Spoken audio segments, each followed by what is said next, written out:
Prof, no meu edital fala que cai licitações, mas não falou mais nada. Eu estudo só a 14133 ou também tenho que estudar as leis antigas? Vem que eu te conto.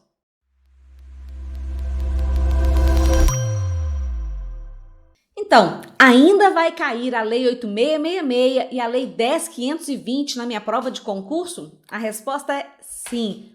Prof, por quê? Porque quando a gente tem uma licitação feita por uma dessas leis antigas, aqui na aula a gente vai chamar de leis antigas, a contratação será regida por elas até o final da duração do contrato. Então, a administração pública ainda vai usar a 8666, a 10.520, também a do regime diferenciado de contratação, quando for o caso, né, o RDC, por muito tempo.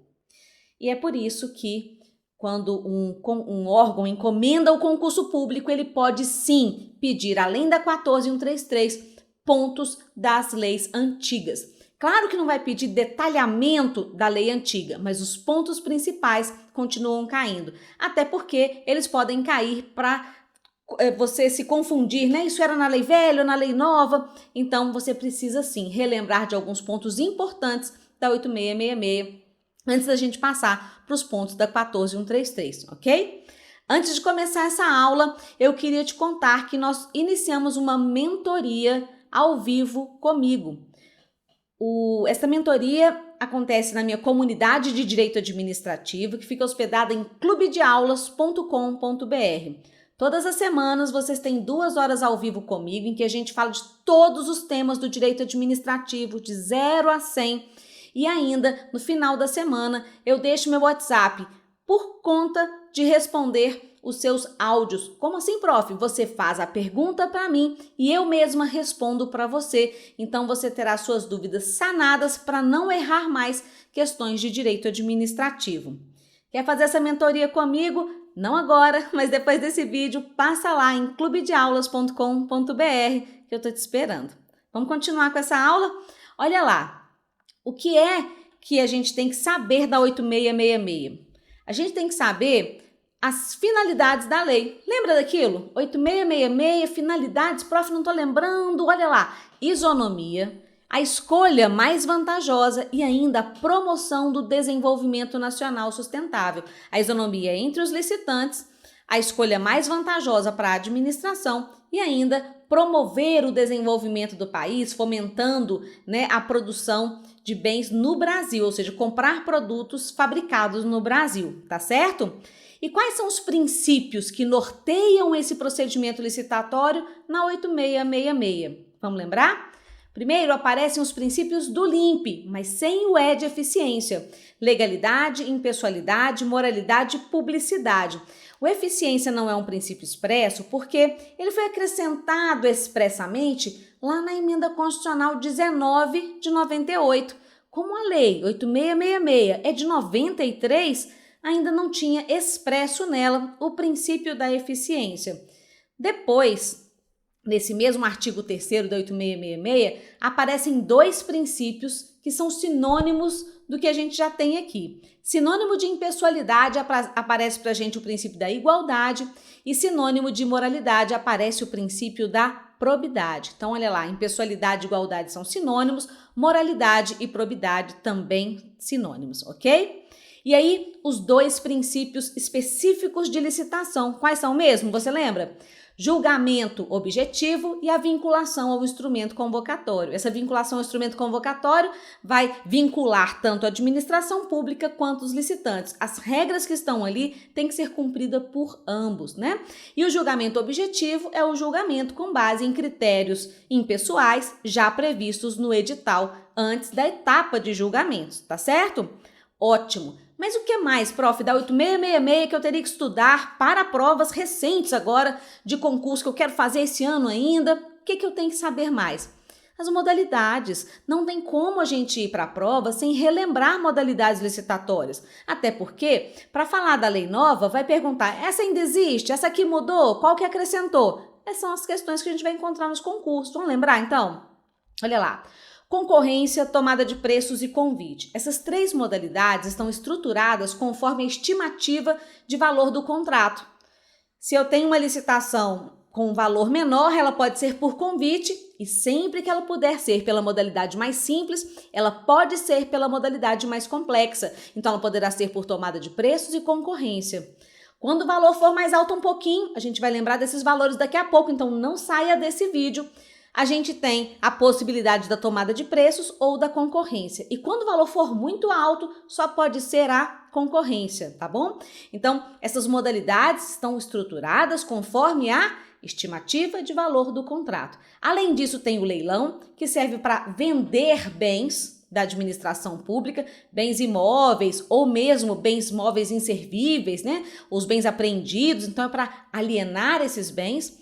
O concurso, que não é para vender e nem para comprar nada, ele serve para a escolha de um trabalho técnico, científico ou artístico. A gente estaria comprando então a ideia, né, para depois ser executada, inclusive por outra pessoa, porque o dono da ideia sequer poderá ser o executor, tá bom? O máximo que ele pode é acompanhar a administração pública na fiscalização daquele serviço, daquela obra, etc. Bom, e ainda o pregão, que nós sabemos não está na 8666, está na Lei 10.520 e se destina aos bens e serviços comuns. Prof, o que é isso mesmo, bens e serviços comuns? Olha, são aqueles que têm especificação usual de mercado. Se eu vou a uma papelaria e peço uma caneta esferográfica, o atendente vai me entregar aquelas canetas de tubo de plástico ali, que tem na ponta aquela esfera, né? Por isso esferográfica. E aí, este então é um bem que eu poderia comprar por pregão. Não, professora, então os bens simplesinhos, né? Não. Mesmo que um bem seja de maior complexidade, o que importa é se a especificação é usual de mercado. O Tribunal de Contas da União, acompanhado pelos Tribunais de Contas dos Estados, entenderam que helicóptero é um bem que eu posso comprar por pregão. Professor, um helicóptero? É, porque se eu chegar numa loja de helicóptero, nunca fui numa, você já? É só falar, por favor, um helicóptero do modelo XY, e aí então eles te entregam um helicóptero. Ou seja, existe no mercado de helicópteros uma especificação usual de mercado. Cuidado com essa pegadinha, tá bom? Do pregão. Tá. Além então de saber que essas são as modalidades, a gente tem que saber a tabelinha de valores das modalidades que são conforme a estimativa de valor do contrato. Então a gente tem lá, no convite, até 330 mil, pode pensar ali a idade de Cristo, mais uns zerinhos, 330 mil, acima, né, de 3 milhões e 300 mil, acima de 330 mil, até 3 milhões e 300 mil, perdão, a tomada de preços, e acima a concorrência, acima de 3 milhões e 300, para obras e serviços de engenharia só posso usar a concorrência, ok. E se eu estiver falando de compras e serviços que não são de engenharia? A gente tem o valor de 176 mil para convite e de 1.430.000 para tomada de preços e acima desse valor a concorrência. Ô, prof, de onde é que eles inventaram esses números? Porque eu estudo para concurso há mais tempo e eu lembrava de outros valores. São aqueles valores originais da Lei 8666. Inclusive, quando você abre lá o site do Planalto, deixa eu pesquisar aqui, você ainda encontra os valores antigos.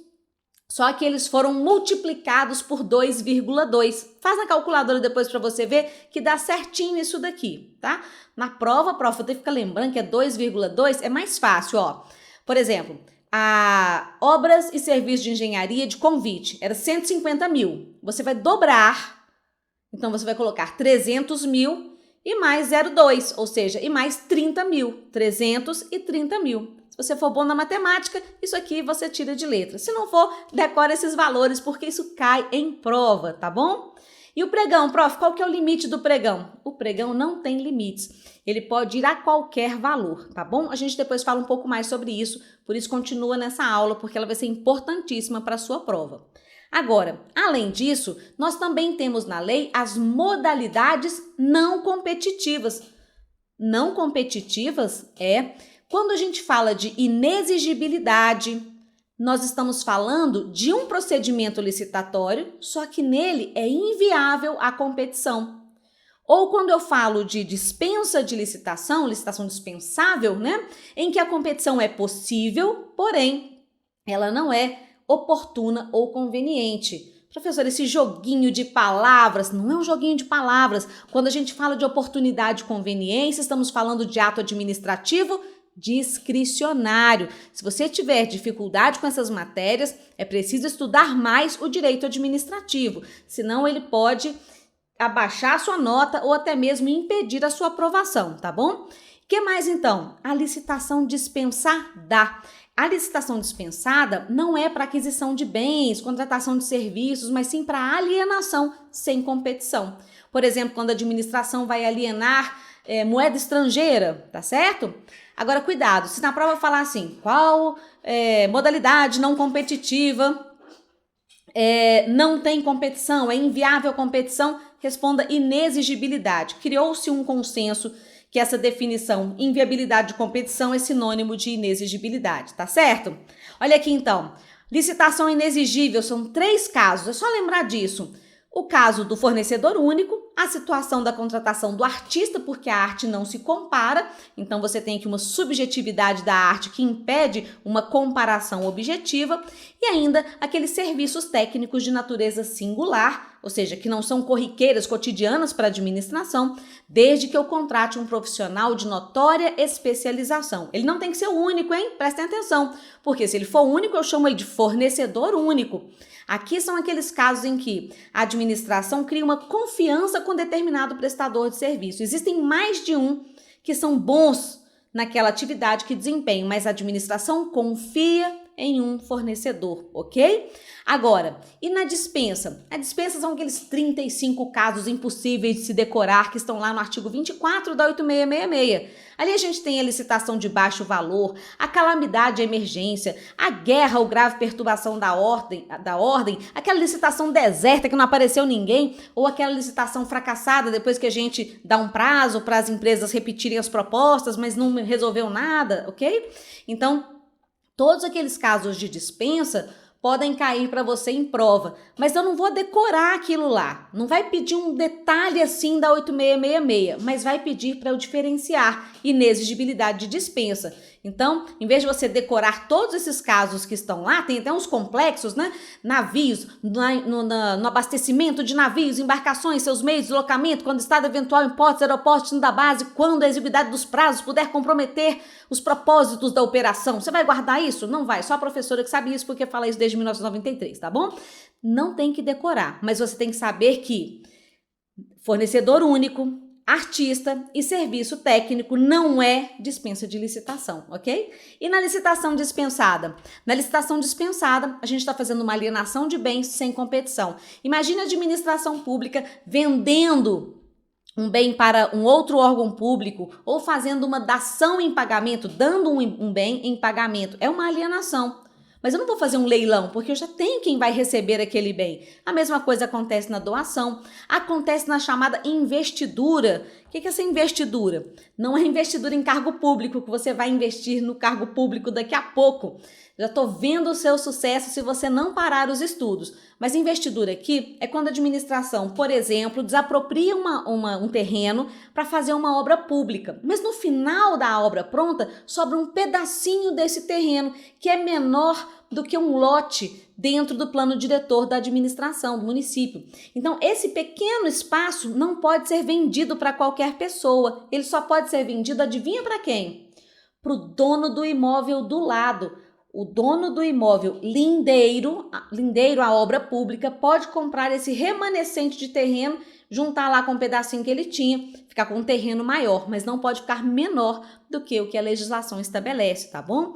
Ainda na dispensa de licitação, né, venda de títulos, por exemplo, quando a administração vai vender ações ou vai vender, como eu disse, moeda estrangeira, ela realiza esse procedimento de dispensa de licitação. Agora, o pregão também pode cair na minha prova? Pode, só aqueles pontos principais, que ele serve para bens e serviços comuns, que ele é para qualquer valor de contratação, não tem aquele limite de 3.300.000, que o critério dele é menor preço, mesmo sabendo que existe uma etapa de lances. Eu não posso falar menor lance, ok? E mais importante, ele tem uma inversão das fases de habilitação e julgamento e ainda com prazo mínimo de divulgação de 8 dias úteis e com a garantia, ou melhor, né, o objetivo de conseguir celeridade nas contratações. Bom, nesse bloco a gente tratou dos pontos que ainda podem cair da 8666 e da 10520, mas não perca o meu próximo vídeo, porque nele eu falo dos pontos principais da 14133. Eu quero você aprovado, você nomeado num concurso ainda esse ano. Até mais!